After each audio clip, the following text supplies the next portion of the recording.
I am Rachel Woody, and we are here with David Groff.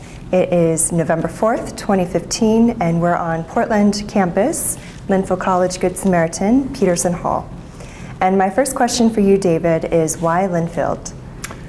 Why Linfield? Well, I had come to Portland in 1976 to take a job as a faculty member at Reed College.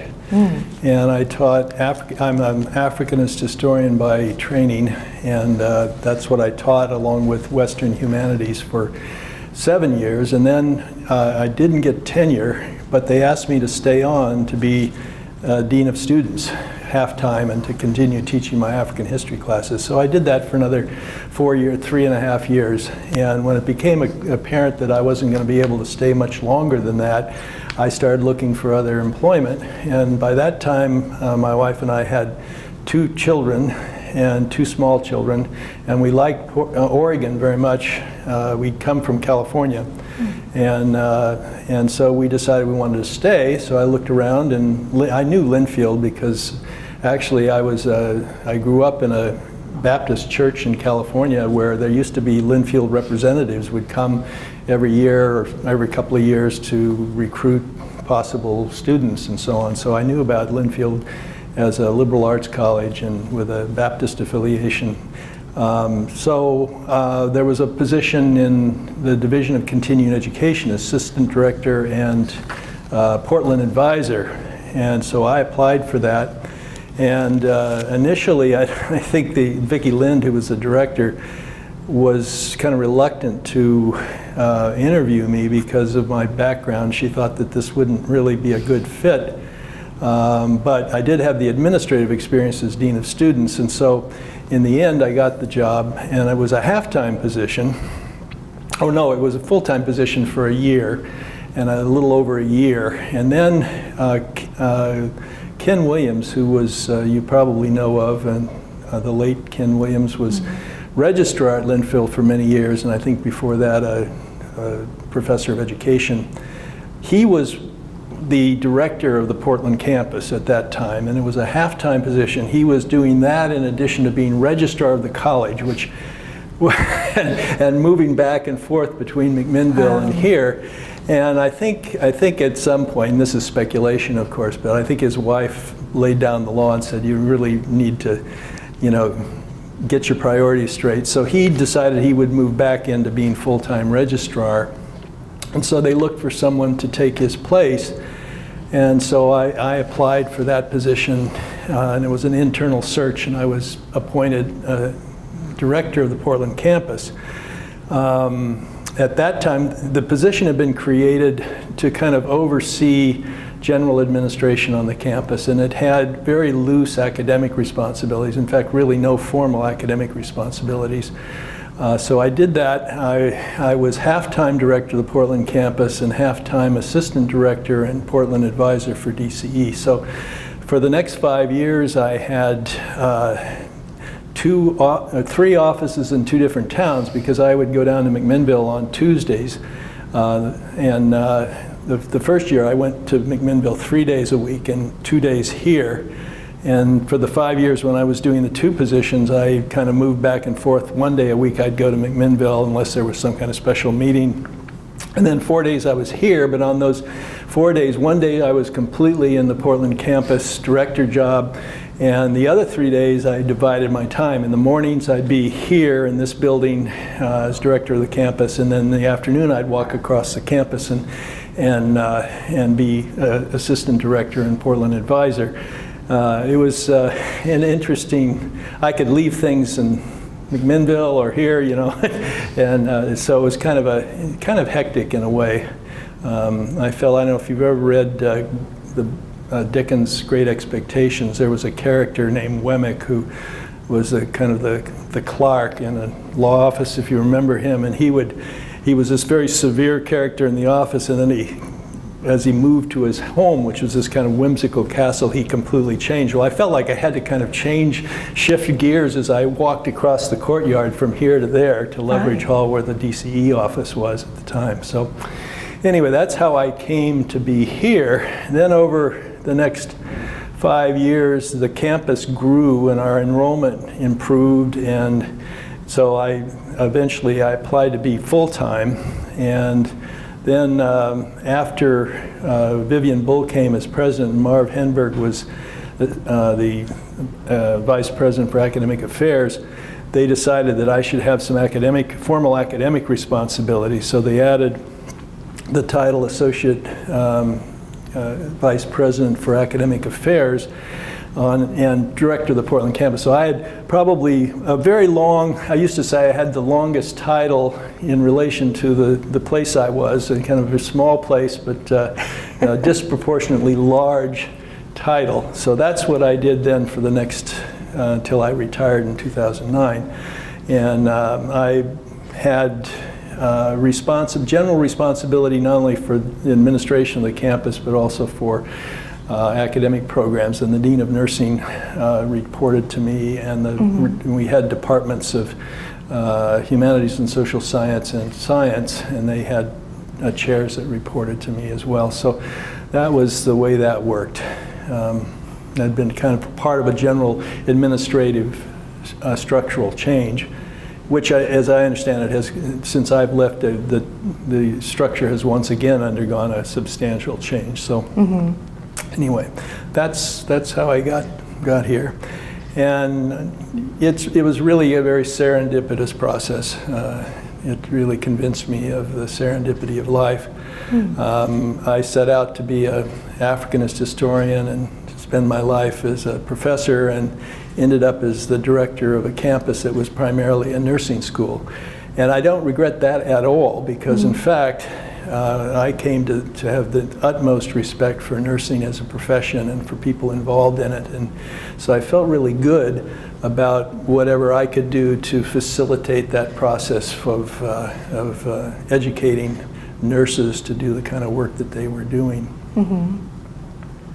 That's incredible how you were able to sort of frog hop from your various different positions, especially in those first 5 to 7 years. And it sounds like your position here at Linfield and Good Samaritan, it evolved. The titles evolved as the program evolved. Yes, it evolved. It certainly did. So by the end, we had a pretty different situation from what it was when I first started. And so it was good. What was it like to transition from first being a professor to then being a dean to then being a director of a program? What was that like for you, and how did you prepare for each of those transitions? Well, I don't know how self-consciously I prepared for it. I knew I could do the sort of administrative stuff that needed to be done, and I learned things as I went along. Budgeting, for example, we had to do, Freddie Chu and I would do the budget pretty much for this campus right from the start. And so I learned that, and I think sometimes you can get so tremendously ego invested in something that you become very rigid, and you can't make the transitions that are necessary in life. And I guess I wasn't so rigidly committed to being the big professor and the all-star academic that I couldn't move away from that. Now, when I was doing my administrative job over the years, I did continued to do some teaching on this campus, and actually in McMinnville and for DCE. Periodically I taught a course in Jan term down on the McMinnville campus on the history of West Africa, for example, back around, must have been around 1990. I taught an evening course in McMinnville on the history of slavery. I taught history of Western culture here for 4 years during the day. And then I developed a course called Race and Ethnicity in America, which I developed it for this campus, and there was already a course in the catalog, so I kind of adapted that to here. Taught that for a number of years too. So I continued to keep my hand in teaching, and did a little bit of writing and so on, but mainly I was administrator.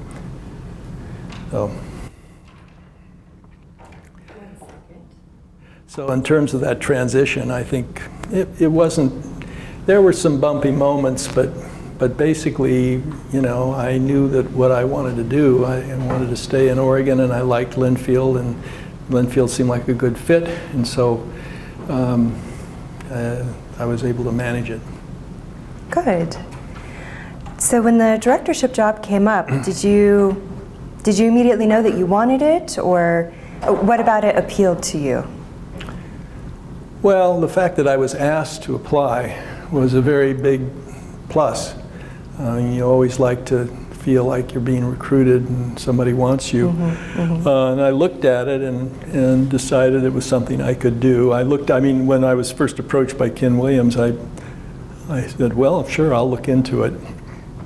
And it seemed like it could work out. And so I pursued it, and was glad that I did.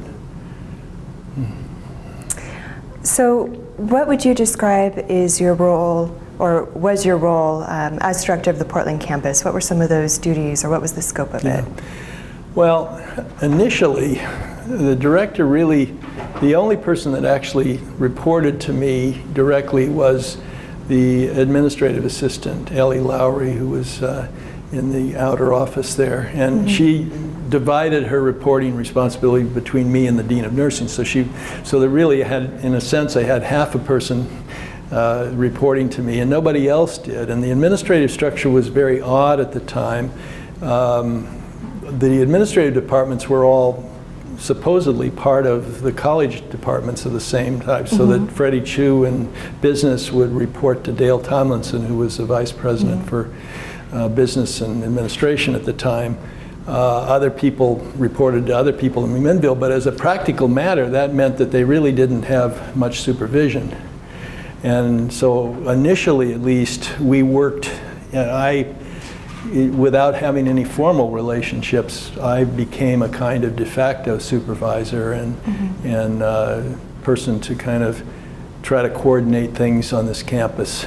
And that was my role, really. It was kind of a coordinator of what was going on and trying to make sure that we were solvent, that nothing serious went wrong, that I had responsibilities for representing the campus in the president's advisory council. So I would go to the meetings in McMinnville when Charlie Walker was president when I started. And so I would do that. I was also supposed to be liaison with Good Samaritan Hospital, which, soon after I became director of the campus, transitioned into Legacy Good Samaritan Hospital around 1990. I started in '87 at Linfield. My position here started in '88. Around 90, 91 is when Legacy formed, and Good Samaritan ceased to be an independent hospital and became part of the Legacy health system. So all of that was kind of my responsibility to try to keep track of that and make sure that Linfield's interests were respected and so on. I think by and large it's been a great partnership with Good Samaritan Hospital and Legacy Good Samaritan. It's worked out really to the advantage of Linfield in many ways, but I think it's also been good for Legacy because a lot of our students go to work for them. Yeah. Would you say that partnership is unique? I haven't quite ever heard of, college hospital program partnership. There certainly isn't anything like it around here. The closest thing that I know of on the West Coast is that St. Mary's College in Moraga, California has a partnership, took over I think what was a diploma program at the time at Samuel Merritt Hospital in Oakland. And that's a similar kind of partnership, I think. Samuel Merritt is still, I don't think they call it St. Mary's, it's Samuel Merritt or anything like that. But as far as I know, they're fairly similar. And of course, what spawned our program was the fact that nursing in Oregon was moving away from the diploma program model of educating nurses. So all of the diploma programs were closing down. And there was one at Emmanuel, there was one at St. Vincent's. I'm not sure where else. I think there were probably other ones elsewhere. Good Samaritans was the oldest. And really the oldest, we think it may be the oldest nursing school on the West Coast, but we're not absolutely sure about that. And so it had a very long history, and and Good Samaritan did not want to get out of nursing education exactly, so they looked for a partner, and Linfield presented itself, and so the partnership was formed. Kind of, in a kind of odd coincidence, the date that the agreement was signed between Linfield and Good Samaritan Hospital and Medical Center was September 16th, 1982. September 16th is actually my anniversary, my marriage anniversary. So I don't forget it. That's good. But yeah. So yeah, I think it's fairly unique, the partnership. You don't find too many others like it. Certainly not in the area. There's no other one in Oregon like it. So, in addition to preparing for the role itself, subject-wise, going from African specializing to nursing, did you just sort of jump in, or well, how I did you pretty get up to much speed? jumped in, but then over the years, I've learned a fair amount about nursing. It's kind of absorbed it, and the nursing faculty and the dean were pretty autonomous. I didn't interfere with their academic stuff very much, if at all, and so they could pretty much, well, it's like any other department. The departments pretty much run their show without a lot of interference from the administration. But I was there to try to make sure, to help them problem solve when problems arose. And in the course of doing that, I learned a lot about nursing and the different issues.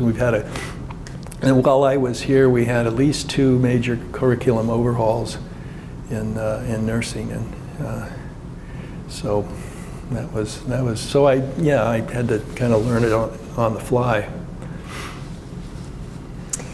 What were some of the challenges or key issues when you took the job, and were they what you perceived them to be when you started? Well, I think some of the challenges were that administrative structure where there really wasn't, it was always a little fuzzy about who was responsible for what and who was reporting to whom and so on. The relationship between the campuses was also always a challenge, because I think Charlie Walker had really pushed, as my understanding was, he really pushed the establishment of the partnership, and he was the one that more than anybody else from Linfield's side had pioneered in that. And I think in order to make that go with the faculty in McMinnville, he had to promise them that the Portland campus would never become a financial drain on the college. And it's understandable that people, particularly in the 70s, when late 70s, the college was not in the best of shape in terms of its finances. So people were worried that it would be like taking on a drowning person, and they grab you and pull you under with them. So all of that was kind of understandable, but what it meant was that we were responsible for ourselves in terms of our finances, and we weren't going to get a lot of help from the college if things went wrong. So we were constantly watching that, making sure that we did not run into problems. As the case be, I think the year before I started, they'd had a deficit here of about $80,000 or $90,000, and several people were laid off. And so that all happened, and Ken Williams had to oversee that, and so he moved on. I think he was happy to move on after that. But after that, actually things have been really good financially for this campus ever since then. We've had surpluses virtually every year. I think there was one year early on when we had just broke even. But aside from that, we've had surpluses, which has served the college very well. It subsidizes a program in McMinnville in many ways. So, but that was a challenge because we had to make sure that we were able to stand on our own 2 feet financially and work that out. So they were always paying close attention to that. The other challenges were, constantly, people wondering, are we part of Linfield or are we not part of Linfield? And that went both ways. And a lot of people, I think a lot of people in McMinnville didn't have to pay much attention to the Portland campus because it was out of sight, out of mind. And in fact, in those days, we were really in many respects, two separate institutions. We were bound by the presidency of the Board of Trustees and so on, but we were trying to run a 4-year program, and we would have a freshman class every year, and it was usually the traditional freshmen were really a small group, and we had a lot of trouble recruiting freshmen to this campus. But in effect, we were competing against the mothership for freshmen, and that didn't make a whole lot of sense institutionally. But that went on for quite a while.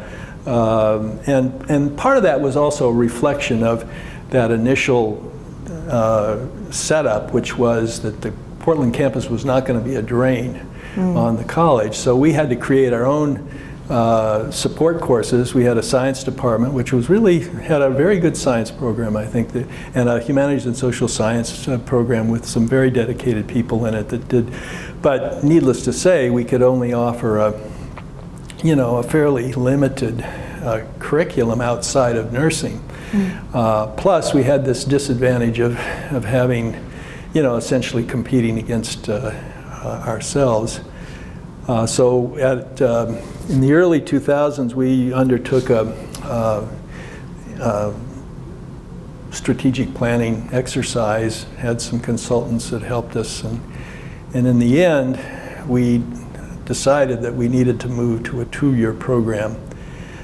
We had actually, when I started here, nursing was a 2-year program, but the first 2 years, if someone came in as a freshman, they would spend taking non-nursing classes, support classes, liberal arts classes, their general education curriculum classes, so on.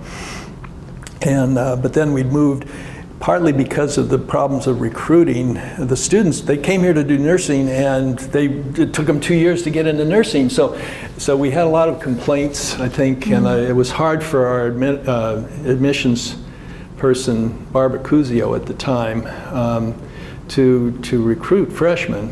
And I remember one of Charlie Walker's pieces of advice to me. He says, always listen to your admissions person, because they don't have the luxury of living in the cocoon and telling themselves all of the stories that we tell ourselves about how great everything is. They have to go out and face a public that is more skeptical. And so we had moved nursing into the sophomore year, and then eventually one course into the freshman year, so they could actually begin. So it was a kind of a 4-year nursing program. That was one of the curricular changes that occurred. Then, after this planning process in the early 2000s, we moved back the other way, so that the nursing was in 2 years, but we didn't have freshmen anymore. We would have people either as transfer students. Now, the majority of students always, in my recollection, always were transfer students. A lot of older students and second degree people. In fact, by the time I was about the time I retired, we had a very high percentage of second degree students. We even had a person who came and did nursing after getting a PhD in genetics. Now, she probably has a very unique career now with that perspective, but she wanted to get a BSN on top of her PhD. That was rare, but we also had a number of people with master's degrees and so on and so forth. But so once we took that decision to move to the 2-year model, it had a lot of consequences, and it was a hard decision because it meant that the arts and sciences faculty here were going to be in effect phased out, and so that was difficult. And we still have a couple of people who are still teaching at Linfield, but their responsibilities are broader than they were in those days, where they taught just people on this campus. But what happened then, and which was not, I think, anything that we exactly foresaw, although I don't know why we didn't foresee it. What happened was one of the inducements to come to this campus as a freshman was you would have priority in going into the nursing program. So what we did is that shifted then. If you went to Linfield, you would get priority for admission. So suddenly, the McMinnville campus has this big flood of applicants of people intending eventually to go into nursing. Right. That was not without its difficulties. There was a fair amount of grumbling from faculty in McMinnville about some of that, although we never took that very seriously because it was really to the college's advantage to have one more thing to attract students with. But so what we had, and we've had a growth, and I don't know what the numbers are now, you may have them, but there's been an increase every year, I think, of students starting out at McMinnville, spending 2 years there, and then coming here. And I think that was a good development because one of the biggest problems is student life here was pretty limited for students. The 18-year-olds. The older students didn't care. A lot of them had families. They were so busy they didn't have time to do the kinds of things that you do when you're a regular traditional age student. But the 19-year-olds, they wanted more than what could be offered here, I think, frequently. And so now we have the transfer students coming in. We still have a lot of second degree people coming in and so on. But we also have the traditional age students coming up the pipeline from McMinnville. And I think from the college's point of view, this is a much better arrangement than what we had before. And that was all the fruits of that planning process. Looking forward, what would you say the challenges are for the Portland campus?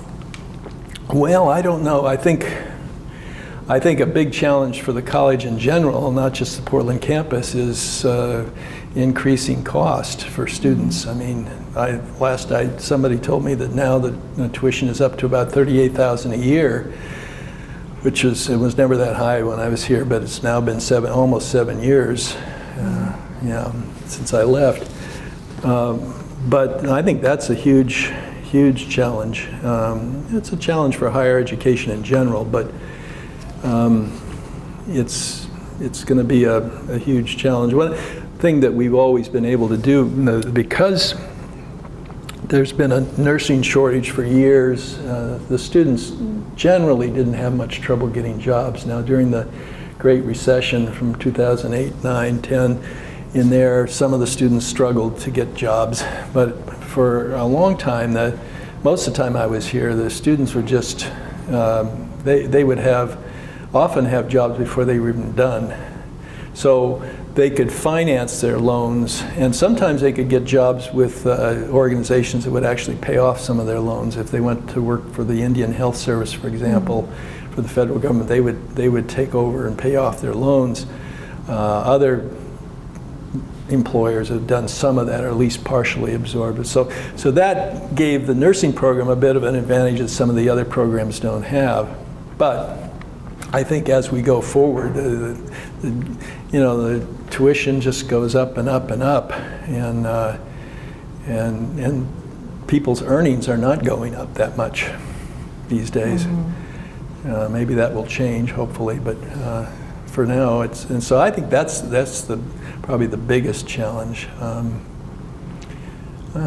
It's always a challenge to integrate the campuses. I think we used to say that Linfield was like a three-legged stool with the McMinnville campus, Portland campus, and DCE, or OCE as it's called now.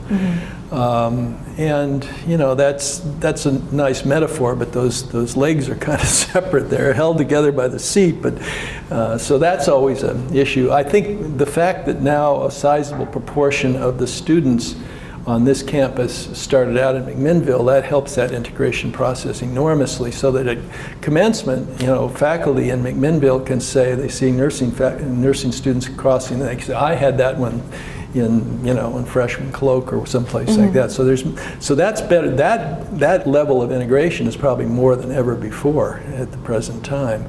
But there's always, when you have a satellite campus situation, you always have issues of integration. And that's not going to change it. Well, Well, we've touched on this a little bit, so there may or may not be more to add, but my next question is, what was the relationship like between the McMinnville campus and Portland campus, and how have you seen it evolve? And if you feel like we've covered that, then my next question would be, how do you see it evolving in the future?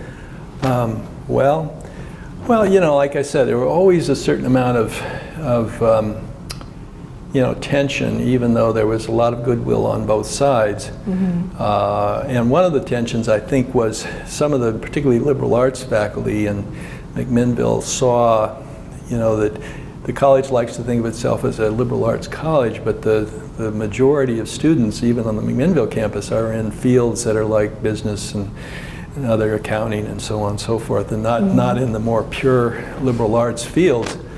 And when you added this big group of nurses into that, that made it even more skewed toward the professional majors. And so I think that's always been a problem for some people in terms of the identity of the college. You know, what does it mean to be a liberal arts college when you have so many students who are not in traditional liberal arts fields? Ken Goodrich, who was dean before Marv Henberg, he used to say, well, you know, the important thing is how you're learning, and not so much what you're learning, but, you know, if you're learning in a liberal arts fashion, if you're asking questions, if you're developing your critical thinking skills and so on, and developing a broad culture, that's what's important, not necessarily that you're a history major rather than a nursing major. And I think there's something to that. Some people would dismiss that as, you know, sort of special pleading, but I think you could teach nursing or business in a liberal arts manner, and not just a kind of, although I'm not sure what the stereotype might be of somebody just learning some kind of professional skill, but you've got to be able to think your way through it. And I think by and large, I think Linfield's done a pretty good job of that in its professional fields. I think our nursing students, generally, they do very well when they go out, and they often advance very quickly because they are able to see things more broadly than some of the other students, particularly the ones with the 2-year degrees. So I think that's all to the good. There was a time when the college considered divesting itself of the Portland campus. Back in 2004, and this is kind of a secret in a way, although I've shared it with some people. The college was approached by Pacific University, and I don't know if you knew about this or not. We do have some records in the collection that indicated that. So you have the written record. You probably know more about the details than I did, but I had my performance evaluation with Vivian Bull in the fall of 2004, and she called Marv Henberg over, and they said, well, this is the situation. We've been approached by Pacific, and we want to see where this might go. And I think the motivation from their side was questioning whether it made sense for Linfield to have a nursing program, whether it was consistent with the overall mission of the college. So we went through a number of months of this, and I was sworn to secrecy, so I didn't share it with anybody but Barbara Cusio, who was our person. Or actually not, it wasn't Barbara Cusio, she was gone by then. It was, now I'm blanking on the person who was our admissions person. And I shared it with her because she was having to recruit, and you know, what's gonna happen if somehow in the spring it becomes apparent that the school is going to shift over to Pacific. What's that going to mean? And so I felt like she needed to know. So the two of us were sworn to secrecy, and but that went on, and there were negotiations. And I remember once it was very funny. Marv came here with a bunch of vice presidents from Pacific, and they visited the campus on a Sunday just to look around. And one of the students working in the computer room over there in Loveridge was actually somebody who'd come here from the McMinnville campus, and she was also had eventually became the student body president here, but she reported to her supervisor, said, well, Marv Henberg's here. She knew who Marv Henberg was. And so then we had an administrators meeting a couple days later, and one of the IT guys said, oh, who are these people that were here on Sunday visiting? They were, Tracy told me that there were all these guys in suits running around. And I sloughed it off because I didn't know how to respond to it. I just kind of shifted our conversation away from it. But anyway, the negotiation went on. I went down to Forest Grove a couple times and talked with them and so on. In the end, the deal wasn't made, and I think, now this may not be borne out by the record, and this is my impression and from talking to mostly to Marv and some others, but the impression I got was the deal breakers were twofold. One was that Pacific did not believe that we were as financially solvent and successful as we were. I don't know, they just couldn't believe that. But the second point was, I think, more important from our point of view, from the college point of view, and that was that Linfield refused to agree to just getting rid of everybody but the nurses. And they said that they would not, if they were going to have a deal, they would have to agree to at least gradually change everything and not just clear the decks immediately. Mm-hmm. And part of that had to do with, we had a number of the non-nursing faculty were all tenured.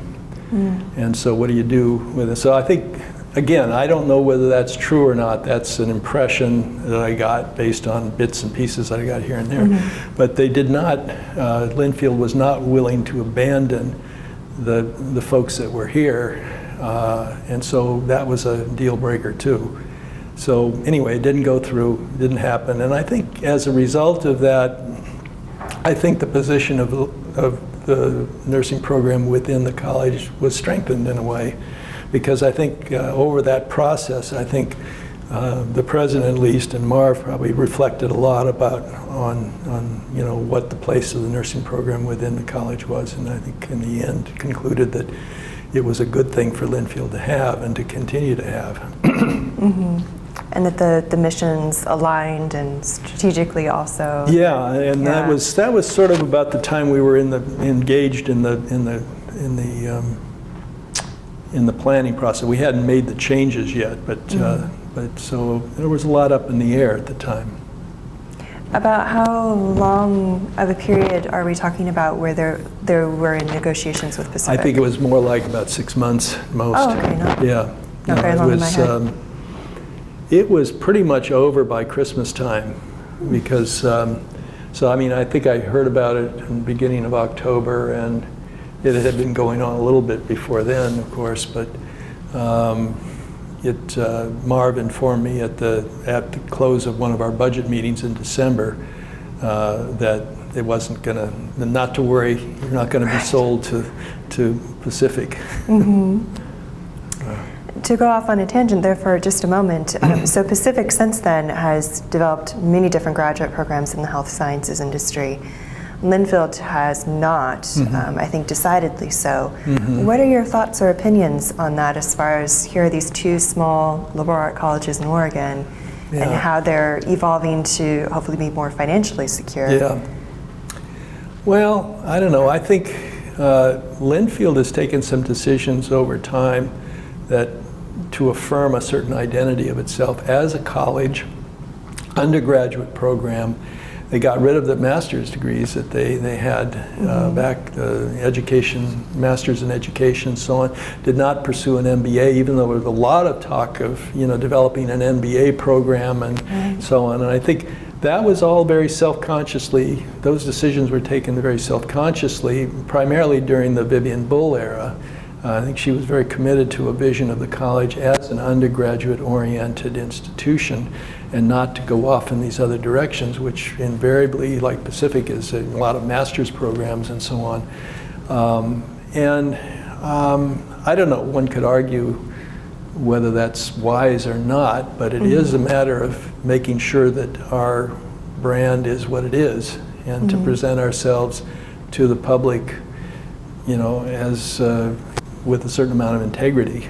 And so I think that's good. I think as long as we can keep enrollments up and people keep coming and wanting to do the Linfield experience, everything will be fine. I see no reason why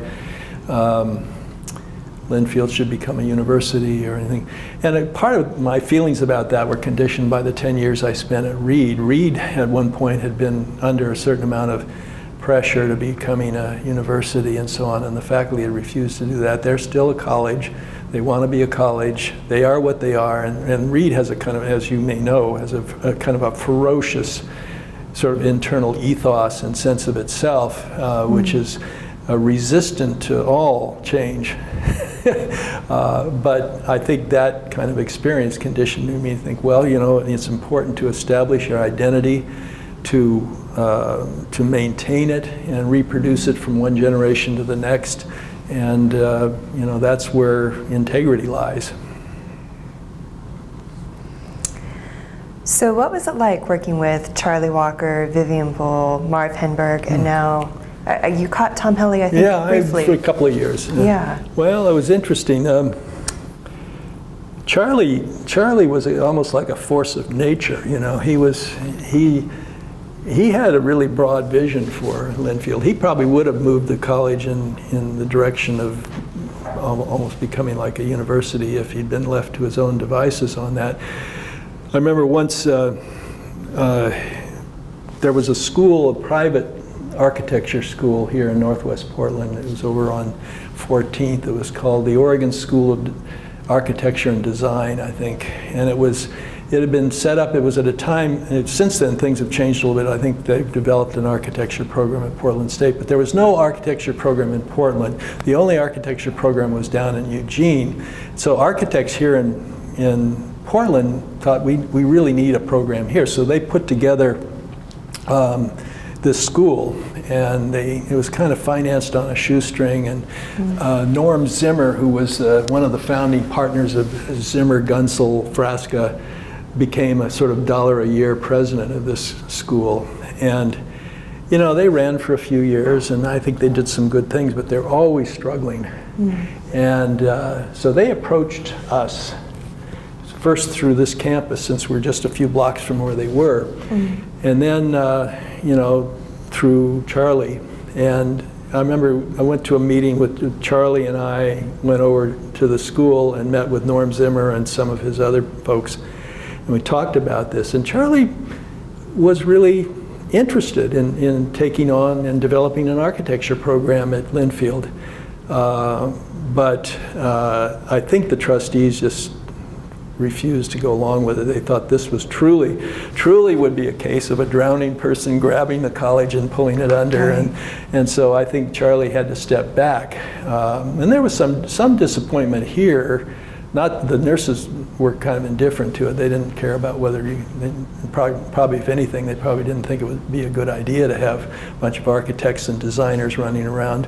But some of the liberal arts faculty actually thought it would be a good thing if we could do that, and it would diversify the campus more and so on. But it wasn't to be. But Charlie had this kind of vision, and he founded the DCE program, or at least he was the one who, from the administration point of view, had done it. I think John Day from physics department was probably the person who, as I understand it, founded it. But Charlie was very much in favor of it, because in the context of the 1970s, it seemed like a good way to provide resources to the college. And he also championed the Portland campus. This was always pretty much Charlie's baby, so he cared a lot about Portland. He would drop in a lot, which was kind of sometimes could be kind of uncomfortable, because he would come to campus, and you know, if he'd be in Portland for something or other, he'd drop in on the campus and he'd walk around and he'd talk to students, and if the student complained about something, he'd go find the administrator responsible for it and make sure that it got fixed, which showed a lot of dedication, but it was very uncomfortable for all of us. But so, you know, so dealing working with Charlie was, Charlie really did a lot for Linfield. I mean, he really did. I think he saved the college in some respects by his stewardship. But he wasn't always easy to work with because he was very, he was very determined to get certain things, and if you didn't go along with it, he wasn't very happy, which is understandable. I mean, I'd probably do the same thing if I were in his place. But Vivian had a very different kind of administrative style. Charlie was fairly authoritative, although he always knew when not to push too hard, and particularly with faculty. He knew that you couldn't just run the show as if you were some kind of patriarchal autocrat. So he was very wise in that regard, but his tendency was to be a very directive and very hands-on sort of administrator. Vivian, in contrast, was very collaborative and really allowed administrative departments and so on to pretty much do their own thing as long as they didn't really screw it up. She was willing to give people a lot of latitude. And Marv was just interim president for a few months, so it wasn't, he didn't really change anything from the way Vivian did things. At least in my experience, there wasn't much of a change there. And I'd worked with Marv for quite a few years anyway when he was, in fact, I reported to him. Mm-hmm. Then Tom was always interested in and supportive of the Portland campus. We always felt like he was on our side and was not going to give us a hard time on anything. So, so that was pretty smooth. All of those worked pretty well. I think I found each one of them individuals that I could work with and could respect a lot because they were doing good things for the college. Mm-hmm. So we're going to shift gears a little bit. You taught classes and led a January term classes to Ghana and Cameroon. Could you tell us more about that? Yeah, well, here I was an Africanist, and I was the only Africanist at Linfield at the time for many years.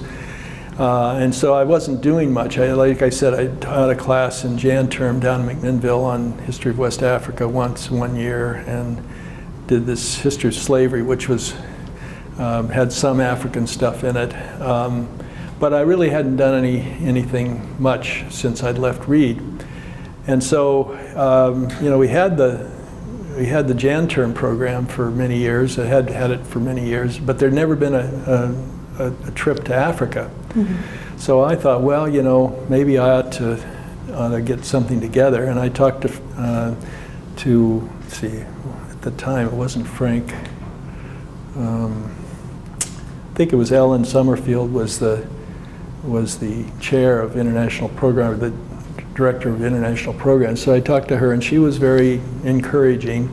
It's always awkward for administrators to lead Jan term trips, although a number of them have. Mm-hmm. So we got together. I decided that going to Ghana would make the most sense because it's an Anglophone country and the students would not have so much trouble communicating.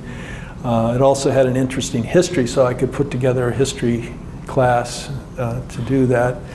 And so we did, and it just so happened that it was going to be 2002, Jan term 2002. We recruited students in the spring of 2001. Then, of course, 9/11 occurred, and that shook things up. We had a couple of students drop out of the course because they were afraid of traveling at the time. And we had a group that was, the majority of them were nursing students from here, but we also had a number of students from McMinnville campus in different fields and so on. And well, we went ahead with it, and it worked out really well. We had a I think the students had a really good experience, and it was also a good thing where we had the Portland campus students and McMinnville campus students got to know each other in a way that they probably wouldn't otherwise do when you're together on an international trip like that.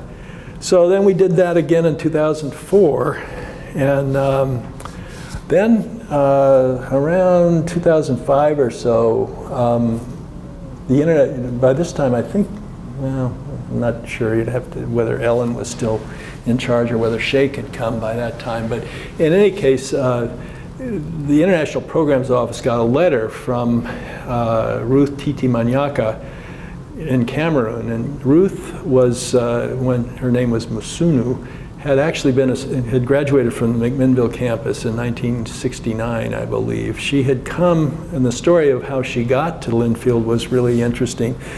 Carol Hosler, whose name was a student that lived in, came to Linfield, but she'd grown up in Washington. Ruth had grown up, her father was a Baptist minister in the Congo, and she knew there were Baptist, there was twin sisters who were Baptist missionaries there, and she got to know them very well, and they got her hooked up with Carol as a pen pal. And so all through, you know, for, I don't know when it started, but it went over for a number of years when they were in high school. And Carol was a couple of years older than Ruth, and Carol went to Linfield, and Carol, and they were still carrying on this correspondence, and Carol said, "Why don't you come to Linfield? We will raise money to bring you here." And so Carol, and this is in the light of the way things have gone in higher education, it's just almost amazing to think about, but they actually did it through church youth groups in Washington. They raised money and brought Ruth to Linfield, and Ruth graduated with a degree in biology and went on to get a master's in public health, and she met her husband in the process of that. Well, actually, she met her husband because she went to visit these missionaries who were from Minnesota, and he was a graduate student at the University of Minnesota, and somehow she met him. He was Cameroonian, Raphael Titi, and so they married, and she never went back to the Congo for good. She went to Cameroon. So she was there, and he became the CEO of an aluminum smelting, big aluminum smelting company, and she created, and she taught school for a number of years there, but then after she retired from that, she helped form an organization called Women, Environment, and Health, and it was, she pulled together her kind of friends from the elite in Douala to put money up to go out and do some help villages to promote women's issues and, and help children. And so she wrote to the college and she said, you know, she got the alumni, you know, bulletins and so on in Cameroon, and she says, I see that you send groups all over the world. Why don't you send one here to work with my NGO? And so Sheikh, actually it was Sheikh at this point, Sheikh called me up and he said, well, we've gotten this inquiry, and do you think we can put something together? And I said, well, I'll talk to some of the nurses and see. And so I got, you know, Sherry Archer was one of the faculty in nursing with a community health orientation, and she was recommended by the dean to be. So we talked about it, and we got some help from international programs. We visited Cameroon in 2006, in January 2006, and met with Ruth and went around to the different places where they were working and decided, well, we'll put together a class.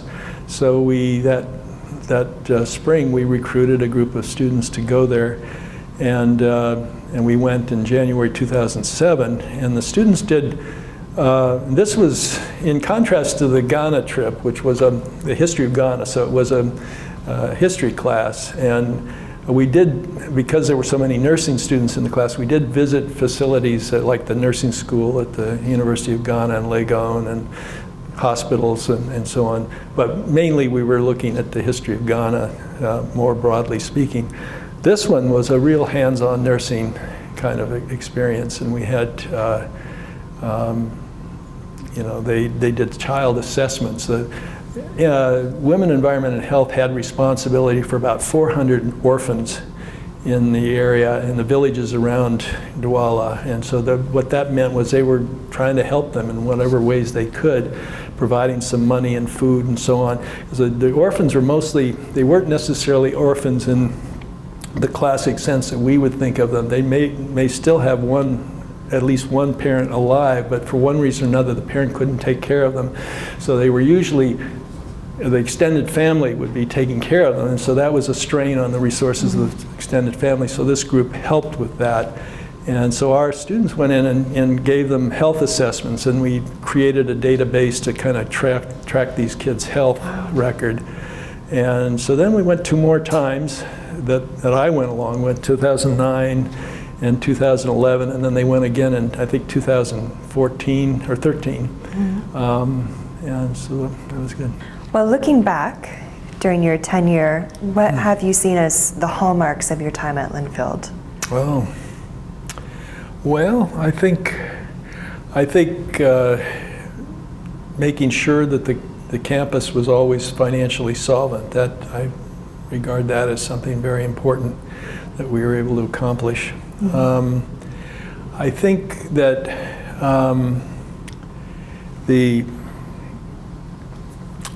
we also developed another major, the health sciences major, which that was a charge that Charlie gave me when I was first hired. He said, "You have 2 things I want you to do.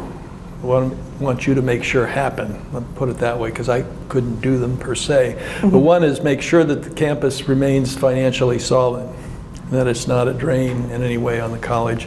The other one was to respond to a desire on the part of the arts and sciences faculty to have another major on this campus besides nursing. So we put together a group of people, a committee, a task force, and that over about a 2-year period looked at the various options and came up with the idea of the health sciences major.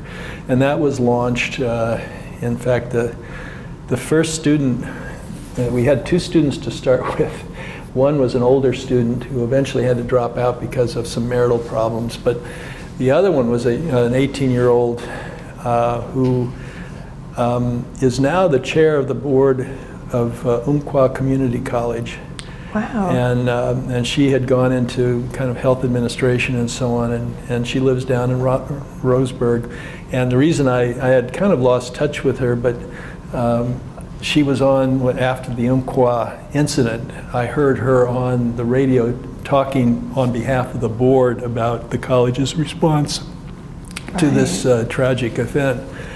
So we had a small group over the years. Often that became it was a combination of the science and some courses we developed in healthcare administration. And students, we often got students in the early years especially who were kind of the traditional age students who'd come in to do nursing, but then for one reason or another, didn't want to continue in nursing, so they switched majors, and they had that option. So we were able to retain them.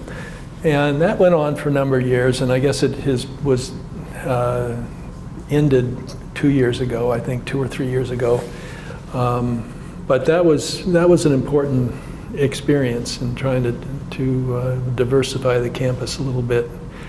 And then for me, the Janturn trips were kind of a major highlight too, for having that experience, being able to apply my knowledge of Africa to the situation with the students here. So I don't know what else.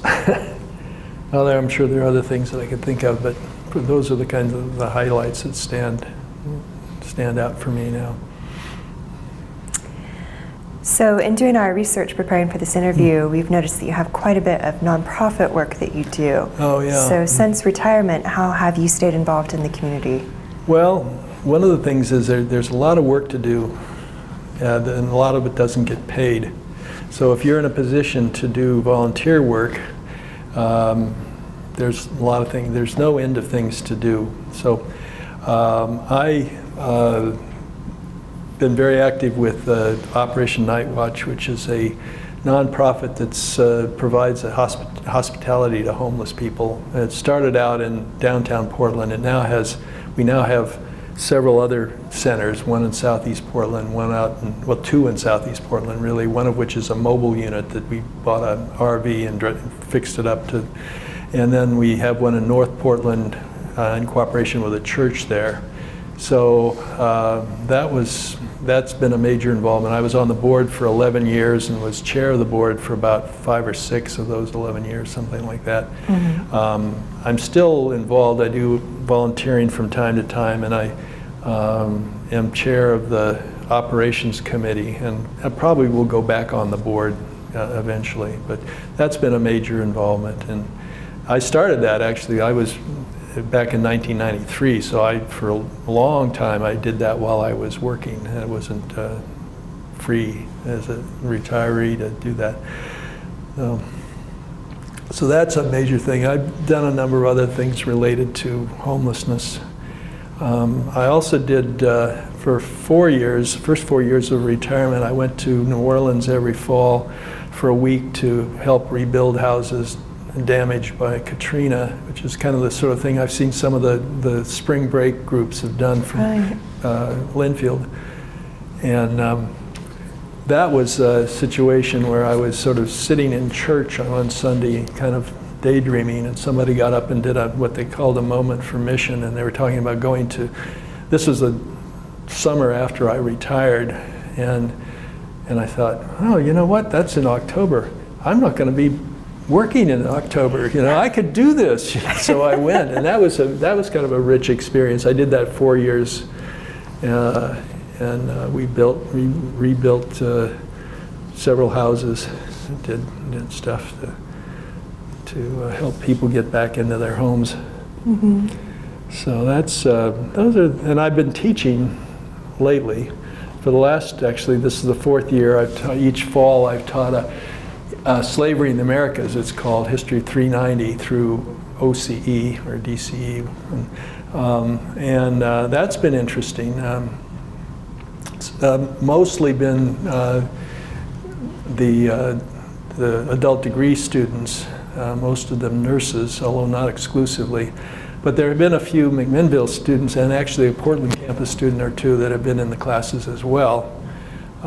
Started out the first 2 years I did it, we had over 40 students in, and I thought, I'd not taught online before, so I wondered, this is going to be 24/7, and it worked out okay. Then last year was 21, this year it's only down to 10, so I don't know whether I've drained the well or whether, I know that enrollments are down in DCE or OCE, so part of it is that, and probably of the students remaining, those have met that requirement. So, but they have to have their upper division arts and sciences class, so that they take it. But that's been interesting, and I've enjoyed teaching online. Actually, I do regret not ever seeing these people face to face. So I go to commencement and I look at the schedule and see who's graduating, who was in the class, and I look for them when they walk across the stage, and I try to catch up with them in the reception afterwards, which is kind of a challenge. But apart from that, though, I think it's really interesting. I mean, students have to, you don't get howlers. I mean, the discussions, of course, are non-synchronous, online stuff, and people have to think, they had the time to think about what they're going to say, what they're going to write. And they have to write it, so they have to get it coherent. So you don't have the kind of, occasionally you get these sort of howlers in class, somebody just says something that's really absurd. I don't think I've ever had that in the 4 years that I've taught it, because they always have a chance to think about what they're going to do, and so they don't put their worst foot forward, generally speaking. And also, they can't hide. I mean, oddly enough, you know how you can hide in a class, but online you can't hide because everything is always graded. That's the way you ensure that they do it. And so they all participate, and if they don't, they know that there are consequences for it. So that's been another major thing that I've been doing since I retired. So not really retired at all then? Well, I mean, I am in the sense that, well, it depends on how you conceive of retirement. In some ways, it's a little bit like Marx's vision of the communist society, because you fish in the morning and philosophize in the afternoon. You can do that sort of thing if you have enough money to survive, and you can do a lot of things that you want to do. Everything you're doing is by choice. There's no duties that are imposed on you by whatever your job requires, and that's just the way a job is. You have to do some things you're not particularly interested in doing, but you do a lot of things. Most of the things you do, you want to do because that's what you're in that job. But they're always, and so as a retiree, you can pretty much choose whatever you want. So the other thing, I recently became a grandfather. Congratulations. I have my oldest daughter who was living in New York at the time. She and her husband, they had twin boys. And then last summer they moved back here. So the boys are now 17 months old. And so I help out with them, go over. I'm kind of on call to help them with I don't know if you've ever dealt with twins, but twins are a handful. Especially when they're little boys that are full of energy, and one is going this way and the other one's going that way, and so that my other daughter, who is a Linfield graduate, is also about to become a mother, and she has a little girl that's due to be born in February. So, and they all live kind of in not too far from us, so that's good. The older daughter and her husband lived in New York for 3.5 years. She worked for Wieden & Kennedy, or works for Wieden & Kennedy, and then they brought her back here. They had sent her there, and then they brought her back here. So they're living kind of in the neighborhood, and so I spend a fair amount of time with them. So two of your causes really seem to be homelessness and helping to rebuild post-Katrina. How or why have those become your causes? Well, I don't know. It's kind of serendipitous, like everything else in my life, it seems. But back in 1993, I was on the adult education committee at our church, and we decided we wanted to do something on homelessness because at that time it was becoming an issue.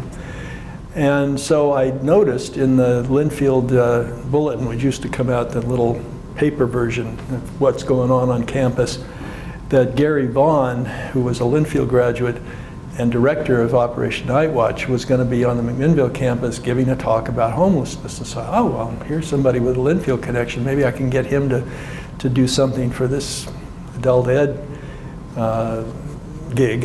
And so I contacted Gary, and Gary is actually, or he's retired now, but he was a UCC minister, and he had become director of Operation Night Watch around 1982 or 83.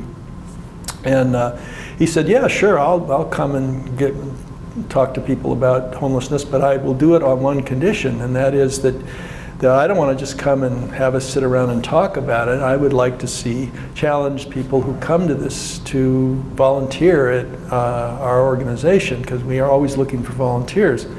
So I said, okay, and then I realized, well, if I'm going to ask other people to do this, I should do it too. So I went and volunteered, and then I've been volunteering really pretty much ever since.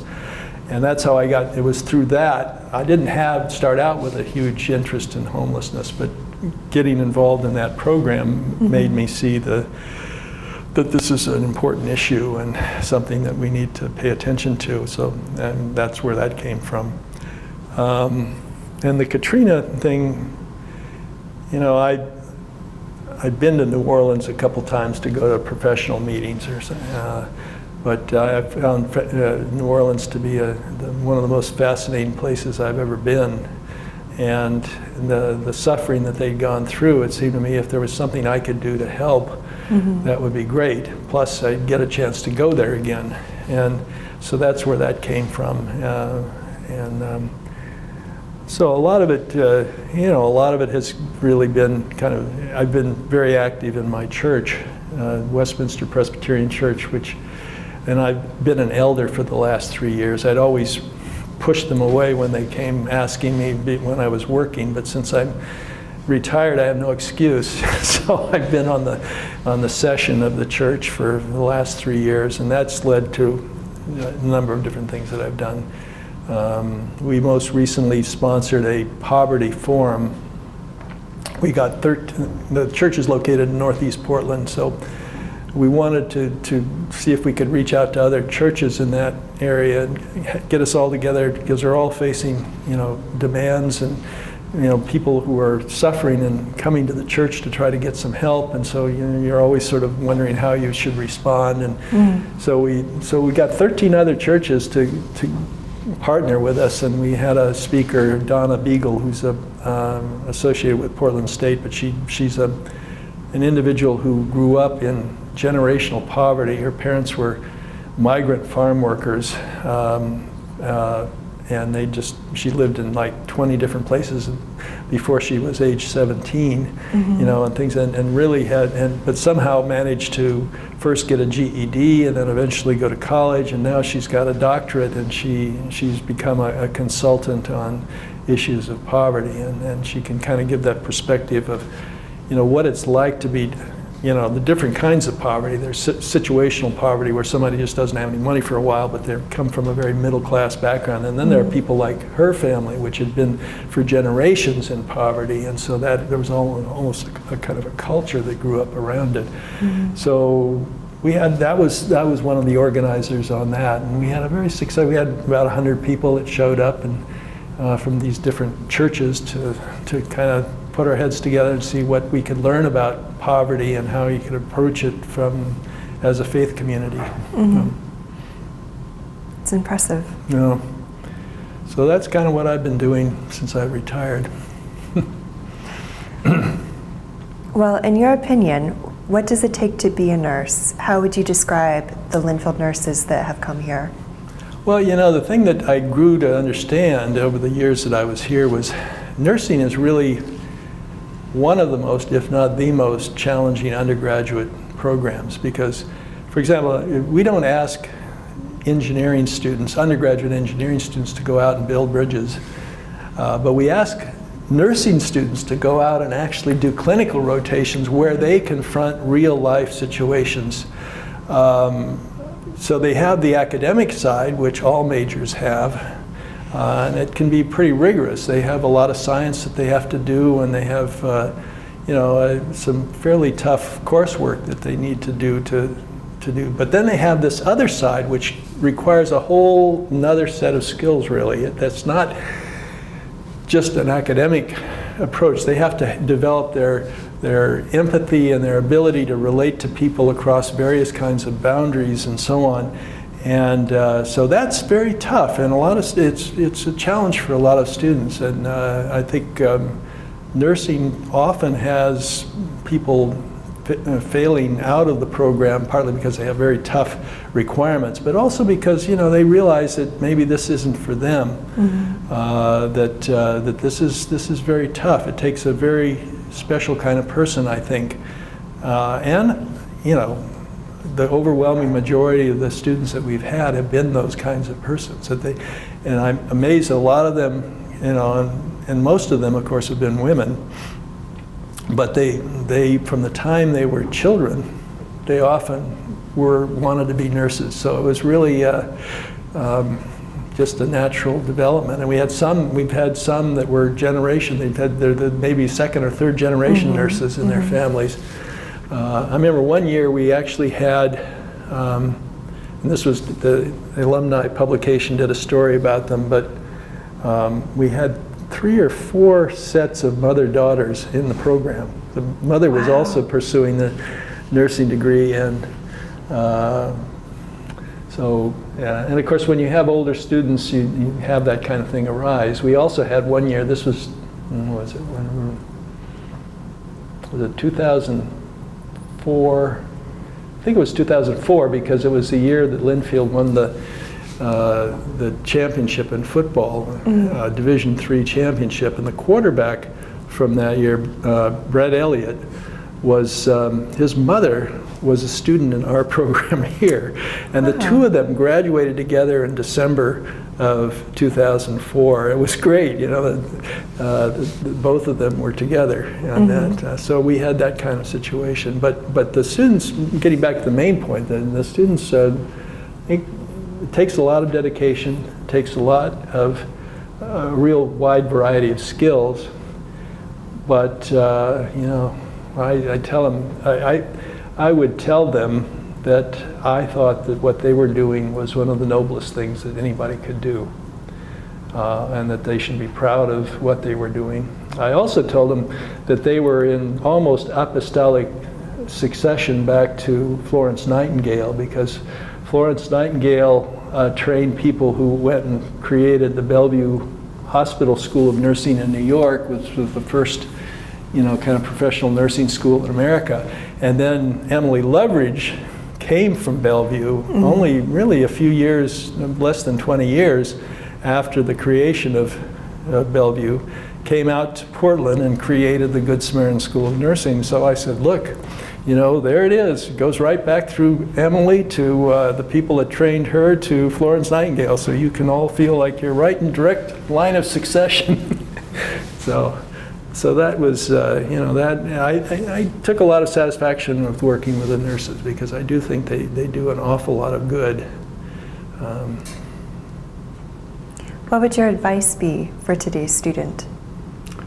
Oh, what would my advice be? I'm not sure anybody wants to hear my advice, but well, I think, you know,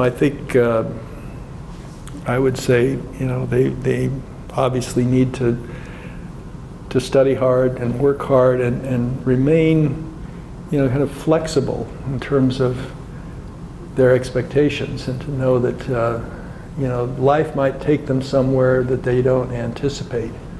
In fact, it's likely to. But to get that education that will give them the tools to navigate that, whatever it might be.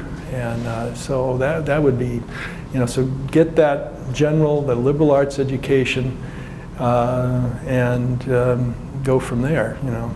And for the nurses, you know, learn nursing in a liberal arts manner, so that you ask the right questions and you are able to analyze situations and think critically about the situations that you're in, and be able to move forward that way. But always know that you're part of a larger community, and that you have a responsibility to serve that community, whatever you're doing. Where do you see Linfield going in the future, or where would you like it to go? Well, I hope that I would like to see it continue pretty much as it is. I'm not sure developing, you know, becoming a university or any of those sorts of things are really what Linfield ought to do. I mean, there'll be new programs, new kinds of involvements. I see there's a lot of interest in working with the wine industry, which makes total sense given the location of the McMinnville campus. But I hope they'll keep this sense of themselves as an undergraduate institution where liberal arts are the foundation for whatever you do. I think that's really important. I would hope that Linfield will be able to develop in the future a big endowment that will enable them to give a lot more financial aid, so that they can ensure that we can get the students that we want, and that they aren't too stressed out by their loans and all that stuff, which is a huge problem in education now, as we all know. That worries me a lot, that part of it, and goes back to the general challenge of rising tuition and not rising at a faster pace than people's incomes by and large are rising. So, you know, some of these people that are reaping huge benefits, I wish we could rope them in to give $100 million to Linfield. You read about that every once in a while in the Chronicle of Higher Education. Somebody gives some college somewhere, and, you know, $100 million. If Linfield got $100 million, just think of a lot of things that we could do. So that would be my hope, that some financial angel will, which is kind of but you know, it happens occasionally. And we've certainly had good supporters over the years, but nobody with that kind of resource. Well, is there anything that I didn't ask you that I should have, or anything else that you'd like to cover? Yeah, I'll probably think of something else later, but no. No, I don't think so. You know, when we had our retirement gathering in McMinnville for people the year I retired, all of us who were retiring, and we each made a few remarks. And what I remembered at the time, and I shared with the group, was when I was in Côte d'Ivoire doing research for my doctorate, my wife and I were invited to meet with a kind of seer, this kind of African. My research assistant was all enthusiastic about this guy that we were right near the border with Ghana, and this guy had come across, and he was a kind of some sort of holy man, and so we met with this guy, and he told people's futures. People would consult with him about what they were going. And he was a very odd-looking character. He wore a white cassock like a Catholic priest with a big a rosary around his neck and a cross, but he had a Protestant Bible in Twi, which is the main language in Ghana. But anyway, so we met with him, and he told my wife some things which were actually quite close to about her brother, who was going through some hard times at the time. Then he told me, he said, well, you know what, you are going to go someplace that you didn't expect to go, and things are going to be hard for a time. There will be hardships, but stick with it because it will pay off. It'll be good. And of course, that's kind of a general thing in a way. You know, you could probably tell that to anybody in some sense. But anyway, I look back on it, and that's sort of you could kind of use that frame for what happened to me. I came to Portland. You know, I valued the years I spent at Reed, but there were a lot of real hard times there and difficult, and then moved over to Linfield, and Linfield was a much better fit for me, and things worked out. So I can't complain. I think he was I can't say he was wrong. Wow. Well, thank you so much, David. Well, thank you.